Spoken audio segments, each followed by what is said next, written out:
Welcome to Future Thinkers Podcast, episode 61. This is the second part of our conversation with medical anthropologist and ayahuasca shaman Don Roberto.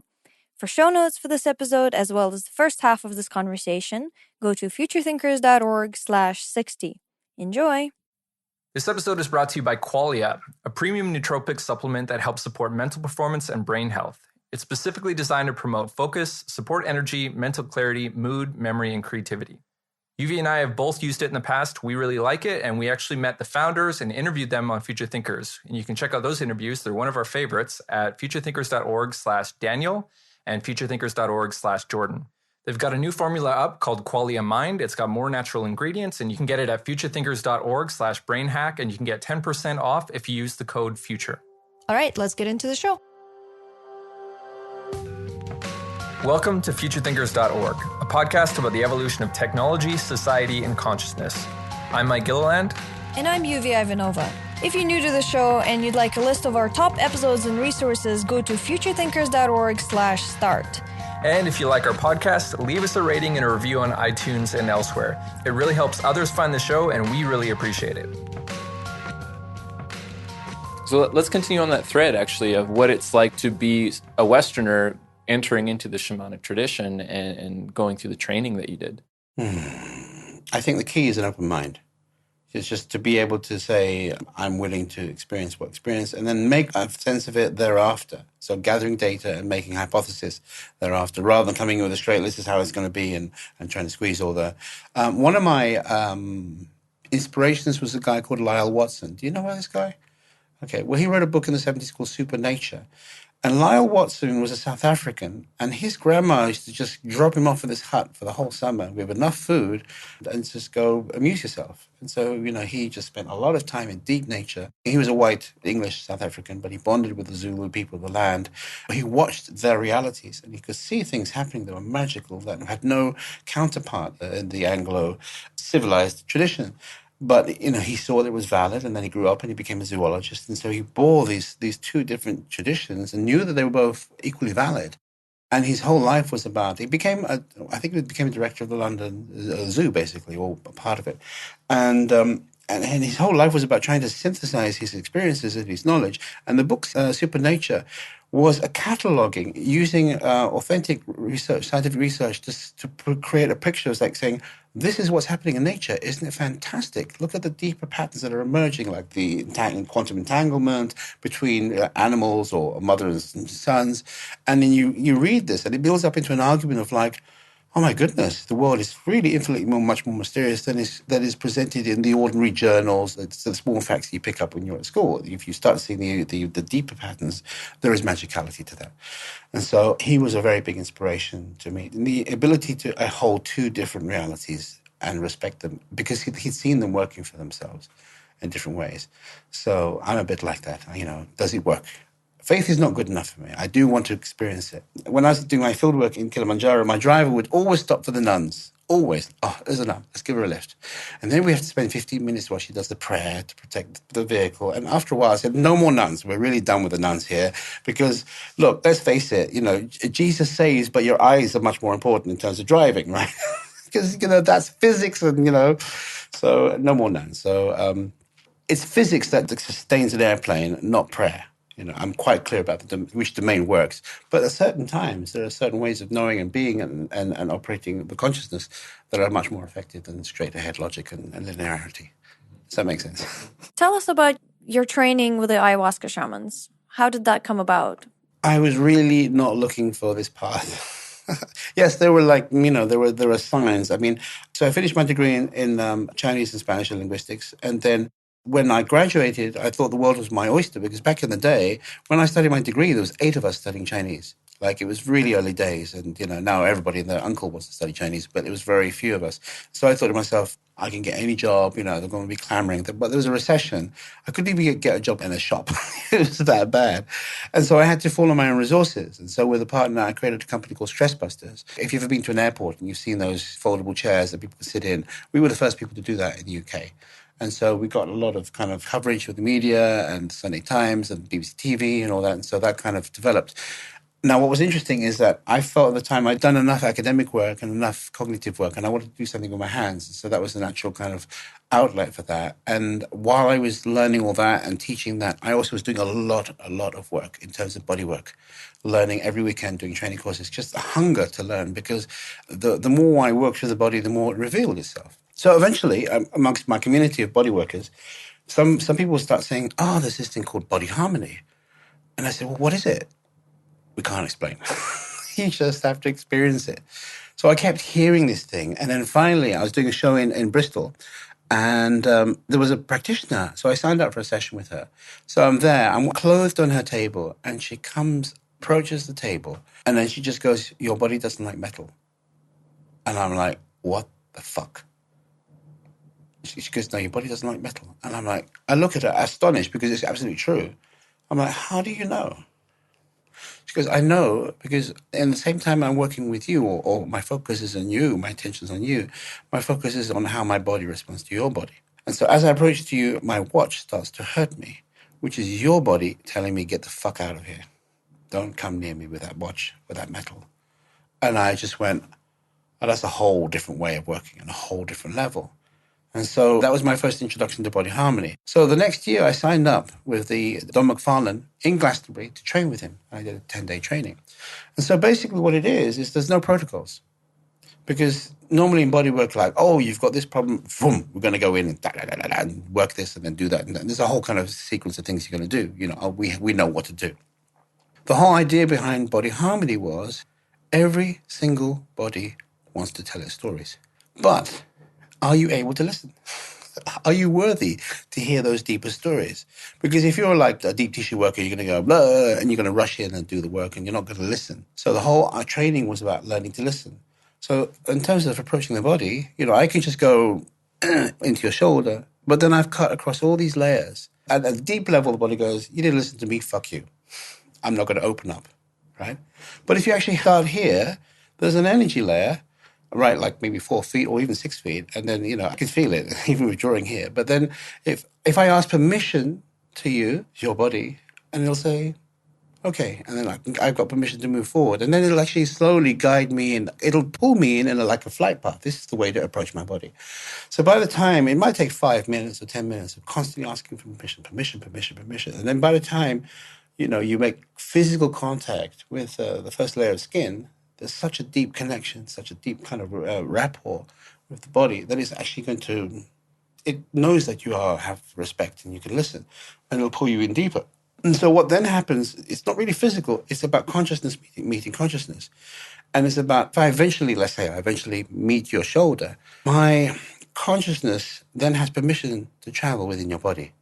So maybe let's say there's an issue in your hip, in your left hip, in the inside of your hip socket. I can, with consciousness, travel down and work inside your body, as long as every stage again has permission. And so, you know, by day 4 of doing this, I went, holy Moses, this isn't about body work. This is about being in the right place at the right time and asking permission and checking in. Because, I mean, eventually the body opens up to such an extent, it starts talking to you, or to me. So that, like, you know, like the kidneys will say, help, we're a bit, you know, we need more water. Like, and I'm walking down the street and like all these parts are talking to me, like, because I'm so hypersensitive to it. So this brought up this whole new way of knowing. So, for example, while I was training, I was with my girlfriend, and I woke up and our knees were touching, her knee against my knee, and there was this flow of information between the knees. I was like, our knees are having a conversation, but without us. Like each body part is alive. It has an opinion, it has awareness, like you're saying, everything is aware. So our knees were having this like this. I could feel this flow, like, and I woke her up and I said, Nicola, huh? I said, our knees are having a conversation. Oh, okay. But I was like, wow, that's amazing. So it's opened up this whole level. Remember, David also opened up the mythopoetic, but this whole level of concrete physicality and this awareness that there is also lots of emotions and memories contained within the various parts of the body, was amazing. And the listening also brought up a whole level of knowing. So, for example, I was giving a session in Ibiza with quite a matronly 50-year-old woman, very conservatively dressed and all that. And I was off her body, tuning in, listening. And then I just was around her tummy and I went, There were like two alien presences in her tummy that shouldn't be there. Right? I was astonished. She had her eyes closed, and suddenly those eyes opened, and she goes, without any previous communication, she goes, "Yes, I've had 2 abortions." I'm like, wow, because I could feel that. I could feel the energetic imprint. So it really, that the body harmony and the body work training really enhanced my sensory capacity. We all have it. It's just a question of really becoming familiar with it. That really then comes into the shamanic work, because again, it's about listening. And one final story about this, how it's connected, is that a couple of years later, I was hanging out at a friend's house in London, and this lady was quite astonishing. She spoke fluent Russian. She was a Russian language graduate, and she'd done work for Greenpeace, actually monitoring the nuclear emanations from reactors. And then somehow she found herself in Kamchatka, right in the far, far east of Russia. And so on her bedroom table was this tusk, this ivory tusk, and it was carved with these scenes of Inuit or Eskimo hunting. I looked at it and I thought, wow, I really want to touch this. And so, but, having learned, I thought, I'm going to ask permission. Can I touch you? Directly to the spirit or whatever is in this awareness, in this tusk. And it just goes, no. Well, all right, I've got to respect it. I turn around and I continue talking to her. And then, like 20 minutes later, I get this like tap on the shoulder. I'm like, oh, all right, okay. And I turn around and it goes, I guess you listened and you asked permission. You can now touch me. So I reach out and I touched this walrus. Oh, no, I touched this ivory tusk. It was about 3 inches. And then, vroom, this whole energy went straight into me, jumped into me. And I'm like, I could feel this energy body descending. Like suddenly I have this new energy body. And I'm like, okay, so what's happening here? And I begin to palpate the energy body around me, the aura. And I find that there's this kind of a snout and some whiskers. And here's a tusk. Okay. And here's another, hang on. It's kind of broken and shardy and like, okay. So then, in the true tradition of empirical, I said to my friend, can you come here and check something out for me? Am I really crazy? And so I said, can you just feel my aura, just feel this energy? And she goes, oh, wow, I can feel like, this snouty thing and whiskers and a tusk and another. Oh, hang on a minute, it's broken here. I thought to myself, okay, good, we're both crazy. So we're dealing with that. And then suddenly I'm like, okay, I need to go into the other room now. And so then we went into the other room, and then the room became really cold, just like this Arctic cold descended into the room. I was suddenly bilocating, and I could see, I said, okay, so everything is gray, and here's the kind of shingly beach, and it reaches into the gray water, which merges with the gray sky, and there's a spit of land that is also gray, and a lighthouse. She goes, oh my God, that's exactly where I was this summer. And it looks exactly like that. And that's exactly where I found the carved ivory. And I'm like, oh, okay. And then, you know what, Eleanor? I said to her, I just have this incredible desire to lie on the floor on the side and then flap my arm for a bit. Would you mind if I just did that? She goes, no, be my guest. Right. So then I was like doing that for about 10 minutes. I go, oh, this feels really good, but please don't take any photographs of this. And then I got up and then I actually moved around the room. And as I moved, I could feel that the seawater was coming out to my eyes, depending where I was, because it was a sudden dip. And I was like, oh, and then I moved back. And I was like, so I was astonished. I was like, well, what was that about? And then I rode the subway back home. And then this presence just said, where am I? I said, well, this is like, what is it, 1995 or something like that. And I said, it's 1995, and you're in a place called London. And it was looking around at this crush of people in the train, like, do you live like this? I said, yes, we do. And I said, okay, so what's your name? And he goes, my name is Jahula. I was like, well, where'd that come from? I said, okay, Jahula. So that presence was with me for a couple of weeks until it then gradually dissipated. So that was really strong. And then I Googled this name, and the only reference to Jahula is the abandoned, destroyed village in Israel in 1947. So there's no way that I could have, researched that or found that. So what I'm saying here is that the pathway to shamanism was a slow thing, and it was actually connected to experiences that opened my eyes to realities that were beyond what I was being taught, and then direct experiences. So the body work is as direct as you can get. So, sometimes I'd be working with somebody and I just have this rush, and I know my emotional state is steady, and I just go have tears coming to my eyes or rage, I'm like, okay, so I can distinguish. And so these realities are true. So from there on, it kind of dissipated until I did various things, like worked in the City of London with finance and stuff like that, very boring muggle stuff, and then decided, hey, I'm done with London. It's just, I'm running so hard to stay in the same place. It's useless, and it's not working for me. The system's not working for me. So I decided to move back to Taiwan, where I did my year abroad. And then after a few years, I went, you know what? I need to go back into cognitive mode. I need to stimulate the brain cells. And so I was decided to do medical anthropology, because I always was, since the days when I was a kid looking at National Geographic, I thought healing, anthropology, medical anthropology. And then I did that. And then I came back and I was living a nice little life doing photography and stuff like that. And then suddenly, I got a knock on the door, and it was somebody else inviting me to experience ayahuasca in Taiwan. All places.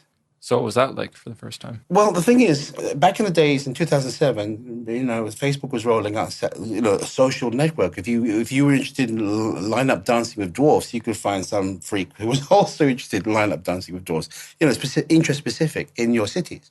They've stopped all that now, but I mean that's probably how they found me, because then I looked at their interests. They were living in a city 40 minutes from me, and male and South African, and then interests shamanism and ayahuasca. I think about ayahuasca 20 years previously, I'd read a book called The Way of the Shaman by Michael Hana. I don't know if you've heard of it, or maybe your listeners have. In the 50s, Michael Hana he was an anthropologist, and he basically spent time with the Shipibo Canibo in Peru, and they were very loath to give him the ayahuasca. They just thought he was a puny white person who couldn't handle it. Eventually, he convinces them to take it, for them to give it to him. And then he has these extraordinary experiences, very layered and very specific. And in the morning, the shaman comes to him and says, well, first you went here, and then you saw this, and then you had this conversation, but don't worry about them. They're always saying that. They're always boasting. And the thing is, it was on point. Every single thing that he experienced, he was being related back to him. And the thing that stuck with me was that this shaman was blind. So I'm reading this going, 1987, going, okay, so there's got to be some kind of objective reality here. But Peru, very interesting, but Peru's too far, too expensive, too many mosquitoes, blah, blah, blah. I'm really not into chasing drug experiences. And I kind of kept it in my head. So 20 years, fast forward 20 years, 2007, I'm in Taiwan. And this guy's knocking on my door saying ayahuasca. And I'm like, okay, what's the story here? We're in Taiwan, not Peru. But we have similar plants that can do the same thing. What? And so that same week, I met another guy from a similar city, and it's a straight up business PhD guy, really normal conversation. But when he finished the conversation, lunch, he said, I have something for you. And so he reached down under the table, he pulled out this jar of brown liquid. And I looked at it and went, I don't drink coffee. Oh, no, it's not coffee. I said, well, what is it? You guessed it, ayahuasca. I said, no way, no way. Twice in the same week, right? It's not been on my radar, and suddenly, boom. And then I said, do you know this person? Never heard of him. I said, hello. Part of shamanism is reading the signs, right? So there's the universe talking to me. So then the first guy, he contacts me and goes, hey, we're going to do a ceremony in 6 weeks. Do you want to come? Fuck yes, of course. I'm being called. Hello. I'd be stupid not to see this. So I did all the preparations, and the day arrives, because it was a daytime thing. And the day arrives, and I have the biggest flu possible. I'm thinking, are you kidding me? So anyway, I dragged myself down there, and it was the daytime thing, strangely enough. And they kind of gathered around, a few people.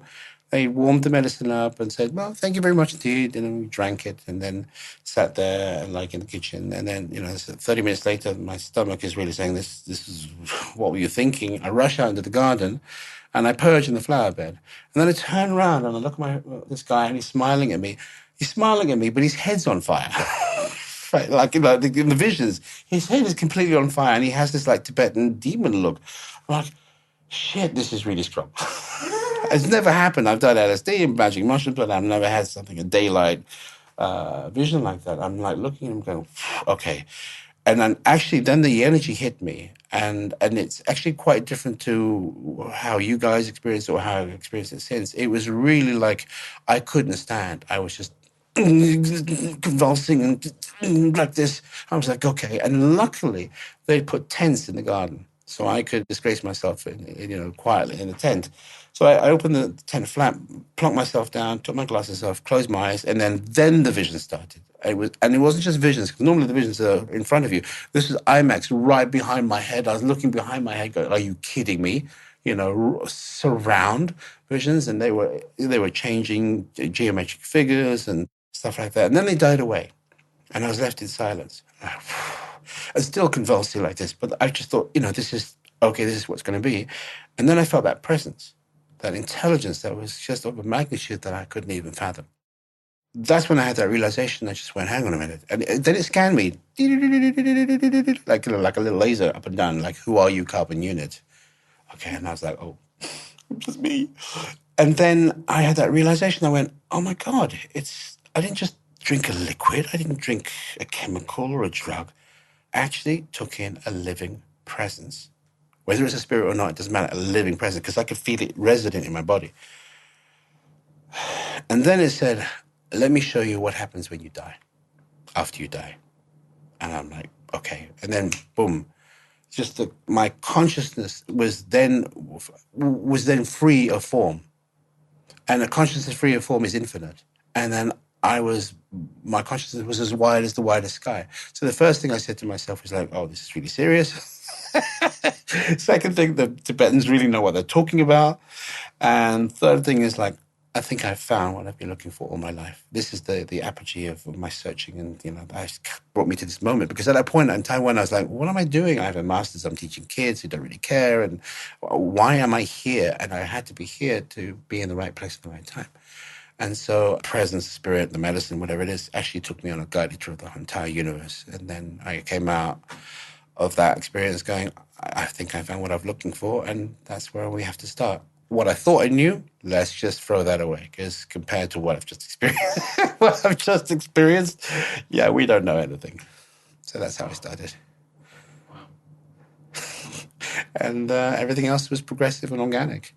There are various milestones and steps, but basically, what I do today is I try and bring that teaching and make it accessible, So it's accessible in terms of cost, because some of these people are charging huge amounts of money, and it's not about that. It's about the work, because I've been gifted with this information, knowledge, and once you know, you can't unknow, and to know is to serve. What am I going to do with this unless I transmit it and pay it forward? And this was 10 years ago. Yeah, 2008. I'm sure a lot of people are listening to this and thinking either this guy's nuts, or if he's not nuts and there's something to this, then, I want to try it, and holy shit, this is going to change the world. So if everybody did. No, I'm not concerned about changing the world. I think it starts with the individual. Just do your own work and then pay it forward. And then small things can grow from that. And it's too grandiose. I want to change the world. No. Just tidy up your room. Channeling Jordan Peterson Jordan over Peterson, here. Yeah. Clean up your room. Stand up straight. Stand up straight. Tidy your room up. Yeah. There's this psychologist who is a Jungian, is a Canadian psychologist who's become very popular, especially with the young men in the last couple of years. And he's very kind of this father figure. We interviewed him on the show, actually. Did? Yeah, and he talks about that, just sort yourself out first. Stop with these ambitions of changing the world, you 18-year-old stupid idiot. You know nothing. Go fix yourself first. Yeah. But is he being condescending, or is he compassionate? No, he's very hard, but he's right. And a lot of young men are really seeing that and being like, oh, I have to change this. I have to change my life. He wrote this book called 12 Rules for Life. It was fantastic. But do you not think that's a failure of our society in general regarding the masculine and a lack of initiation? Yes. I think that's exactly what it is. It's a lack of mentorship, and it's also the hyper-feminization and the kind of taking away of how men naturally are and want to be. So I think that's... like this no tolerance bullying policies in schools or safe football. Spaces. Yeah, or even that's too violent. Like they can't be physical with each other anymore. Can I share something very risque? Yeah. Okay, I look at contemporary soccer and I go, what's wrong with you people? He just tapped you and you're like rolling around like you've been murdered. Yeah. I mean, I'm a rugby player, old rugby player. Like, you know, people would pile on top of you, just shake yourself down and go, that was fun. Let's get on. Yeah, exactly. Take a hit. Come on, guys, you know. We both did martial arts when we were younger, and it's like, yeah, when you get like when somebody kicks you in the head, you're like, oh, that was good job. My head's gonna be ringing for like 5 minutes now, but yeah, that was good. That's a good one. Yeah, now they get the lawsuits and the moms to come Okay, in. so there's that. It's a bit silly in certain ways, but yeah, essentially, just begin with yourself. Anything else you want to talk about? Yeah. So the way this work has grown has been organically. It's, people contact me and say, "Would you be willing to come here?" And I do. I do travel, and it's through organic connections. And then people say, "Would you work with my community?" I said, "Fine. We got to get a certain number, a certain kind of venue, and we can arrange that, and we can talk about schedules." And that's how it grows. I'll go where I'm asked and invited, basically. Yeah. Where are you going to be next? Actually, next, it's funny you mentioned dreams and precognitive dreams, because 10 years ago, I had a dream that I was walking around somewhere in the Caucasus, in a city in the Caucasus, either Georgia or Armenia. And the time has arrived where I thought, next week I'm going to Georgia to see if this is where I have to be, or maybe next year to Armenia, because something's waiting for me. You know, that kind of precognitive dream. Why did I have that very vivid dream or very big dream? Because something has to happen there. It's maybe a transmission or a connection. So I'm going to Georgia for a holiday for a week, to Tbilisi. Not Georgia, America, Tbilisi, the city, and then to Bosnia to see the pyramids, and then on to the Middle East. Are you back to States and Canada or anywhere in the North America? Hopefully next year I'll be doing a Canadian tour across all the cities for the first time. So I'm looking forward to eating some, poutine? Yeah. Mm-hmm. And some British Columbia product. The finest of the British Columbia, whatever that might be. And yeah, so things are expanding in a very organic way. And what we see, but it's not just I'm not going to just parachute in. I want to build communities and serve those communities regularly so that we can all develop. I was in South Africa, and one of the most beautiful things I heard in sharing was this guy said, I've come to the realization that all we're doing is we're all walking each other home. And actually that brought me tears to my eyes, because, I'm no better than anyone else. I have different experiences and different skills, but we're all here on planet Earth. We're all faced with the same kind of challenges at the end of the day. And, you in doing your podcast, you're helping those listeners and transmitting information, and I do what I do. And, we're here now working with each other. So if someone wants to experience the ceremony for themselves, what do they have to do? There are a lot of ceremonies that are happening around the world. It's possible to find a circle if you look hard enough. The caveat I would have is that some people think that just because it's easy to make a brew, because it's, putting certain things together, that it qualifies them to run a ceremony or to hold space for a ceremony. It's the equivalent of saying, hey, I flew a budget airline, I can commandeer a 747 or a 767. I can drive that, I can fly that. No, they're very different. Being a passenger is not the same as being the pilot. And there are many, many things that can happen in ceremony space. There's many levels of consciousness. Some people, there's a releasing of trauma that needs to be held properly. If they're not held in space properly, they can in itself be a traumatic experience. Catharsis can be very challenging. There can be a lot of physicality. At times, even within a well-held space, if somebody came in from the outside, it might look like bedlam. And they will call psychiatric services, and everybody get locked up. So, there's an ability to sit in that flow of dynamic processes that is a requisite for somebody who's going to hold, and to keep calm, and to keep balanced, and to navigate that. And if that's not held well, it can be traumatic for the whole group. And just watching it, just being there the first night, it was like a jungle swamp. That's what it sounded like to me. Like there's a flow. There's definitely a flow. Yeah. Just listening to all the sounds, and there's a lot of people purging. There's a lot of wet sounds. There's a lot of like kind of moaning and crying and struggling, and like it was just. You're not selling it, dude. Yeah, I know. Still a fantastic. I was the whole time through that. I was grinning because it was such an amazing experience. But it's just, you're right. If someone came in and saw that, it'd be like bedlam. This is the thing. The training exists for a reason. It's there. It's not just, oh, I've concocted a brew and let's go, or I've got some Caro playlist lined up on YouTube. Let's hit the ayahuasca and see what emerges, or I can play guitar. That makes me a shaman. No, I mean there are all these kind of levels of perception and hubris exist. I mentioned earlier that shamanism isn't about the shaman. Shamanism is about partnership, and it's about partnership with those guiding spirits in other realms. And within the Amazonian tradition, how do you get to have those partnerships with the plants? It's a process called dieta, plant dieta. And what a plant dieta is a strict observance of dietary requirements and sexual requirements, and also social requirements and media. So no salt, no sugar, no spices, no fried foods, the blandest of the bland, no sexual activity for a defined period, and often isolation, and often, withdrawal from books and media and stuff like that. So when you open a dieta, or when the shaman opens a dieta for you, it's basically you're creating a covenant between you and a plant. Let's say it's rose. You want to receive the teachings and guidance and wisdom and technology of what rose has. So you have nothing substantial to give it. You can't give it money. You can't do Bitcoin to a rose. But what you do have is your sacrifice to show that you're worthy to receive, the recipient of its teachings. And so this is the sacrifice you make from the sensory pleasures, from the desire for taste, the desire for sexual contact, etc., or even connection with other people. You're thrown back on your own being. And what happens is there is an energetic connection that is forged between you and this plant from wherever it comes from. And it lands in your root chakra, in your sexual power. This is why the injunction against sex is very important, because your sexual reproductive power is also your healing power.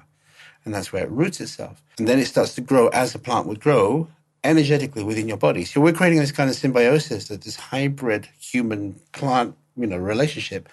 And let's say then when you've finished, 2 weeks or a month or 3 months, and some of them are even a year long, and that's a long time of sacrifice, then you have that deep connection with that plant.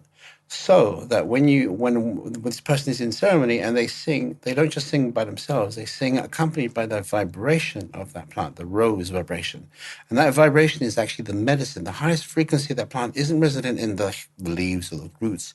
It's actually its energetic imprint. So when I'm singing, yes, my voice, but my voice is a carrier wave for all the other plants that are resident within me because I've done the dieta. So that's the actual healing from those plants. And they can do several things at the same time, impacting your body through song, together with the tobacco, together with the ayahuasca. And that whole process of training and discipline is what defines somebody who's qualified to hold the space. Because they obviously have, I can't think of any doctors. Yes, their whole training, Western doctors, is arduous, but they don't have to go through that level of sacrifice, which is like the bland food for 3 months, no sexual activity. I mean, this is a very demanding thing. If you're going to be with a shamanic practitioner, ask them what their training has. Have they done dieta? Very important. Do they have a lineage? Are they connected with an energetic lineage that supports them in the work? And what work have they done themselves? Because this isn't just the top down, I'm going to do this to you. Have they done the work themselves? Because so when I go to the jungle, the dieta brings up shit, peels the onion further and further and further, reaches deep. Last time I was in the jungle, the plants were saying, we're dealing with stuff you don't even know you have. It's so deep in your operating system, you're blind to it. So let's work it. And they just pull it out. And it's like, yeah, where do you start? How do you leverage that if you don't even know you have it? So that's the function. So my belief is that a shaman can only take you as far as they've gone themselves. If they've not done the work themselves, if they haven't gone up and they haven't gone down, deep, deep, deep, they can't lead you. And that's why when I've met very powerful shamans, I kiss their hand in gratitude because I know they've done the work. You can just see it. You can just see the power they have. So that's my advice, because there are many charlatans out there that are doing it for the wrong reasons. They're doing it for ego. They're doing it for financial gain. I don't know what, they're doing it because they have the God complex, because some people experience ayahuasca and it's such a powerful cosmic energy that they identify with it and think they're the root of it. And this is how the cults start. There's some things that have gone on with ayahuasca that's been abusive and it's not right, So to keep yourself in check, does a person have discipline as well? That's another thing. There's lots of other stuff that is fascinating. The information that people receive on during their journeys, how it just pops out of nowhere, seemingly. Yes, But it's resident either in the space or within them or as a group. Sometimes that energy emerges. I'll tell you a quick anecdote.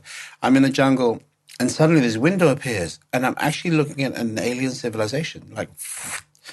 And I'm kind of feeling into it rather than kind of talking to these people. I'm actually observing it like an alien family or whatever. And then I had this realization. I went, they are on such a level that, like science fiction movies, there's usually like they come to Earth and they're looking to steal our women or steal our gold or our water or our resources and just real mundane stuff. These beings are on such a different level that we're like amoeba to them.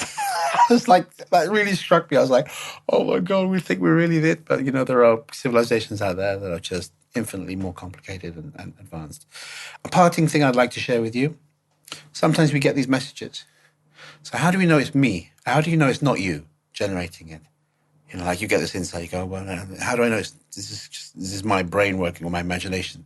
For me personally, when it shocks me by how amazing it is or how unusual it is, because I'm actually not very imaginative. I don't surprise myself, right, with my imagination. I go, oh, I've never imagined that before. It's kind of it's quite pedestrian and quite limited. But sometimes these dialogues emerge, and then, so for example, one day in the jungle, training, Ayahuasca spirit comes to me and goes, you humans, it's all about love. Love, love, love, love, love, love, love. I'm like, it isn't? No, it's not about love. I said, well, what is it about then? It's about forgiveness. What? It's about forgiveness. Well, what do you mean? Look, you can only love to the extent you can forgive. It's in verse. I'm like, can you hear that? That was the sound of my jaw dropping. He was like, oh my God, because it really resonated. I just suddenly went, oh, you're absolutely, and then it went on about, and the thing is, human beings hold resentment at so many, many, many levels. They resent themselves, they resent their parents, they resent society, they resent God, they resent the universe. And these are all invisible poisons. So we need to take those out because they're obstacles to forgiveness. Let's begin, shall we? I mean, he actually physically said, here, here, here. I'm like, oh my God, you're right. But the thing about resenting God, I was like, wow, yeah, that's really powerful, on a very, very secret, deep, soul level. Anyway. But other than that, I'm a normal person. All this stuff aside. No, it's like if I'm on, I'm on, right? I can do my stuff, and then when I'm off, I'm like, what's on TV? Or I don't know. Let's go for a meal together and have a laugh. So there's nothing special really. Actually, it's a disadvantage to be on all the time. Like you see the spirits moving through your space, and getting downloads 24/7. It's such a pain in the ass. You know what I mean, right? It'd be so tiring. Like, if I have a friend that she had to be on antidepressants because she just couldn't handle it. She just had to numb herself from all of that. So I'm lucky. Anyway, a pleasure, guys. Thank you so much. Yeah. Hopefully the listeners will think the same way as well.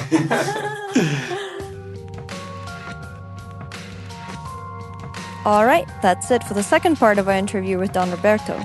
The show notes for both parts are available at futurethinkers.org/60. If you're new to the show and you'd like a list of our top episodes and resources, go to futurethinkers.org/start. If you want to sponsor our show, go to futurethinkers.org/sponsor. If you like our podcast, leave us a rating and a review on iTunes and elsewhere. It helps others find the show, and we really appreciate it. Thanks for listening, and we'll see you in the next episode. Bye.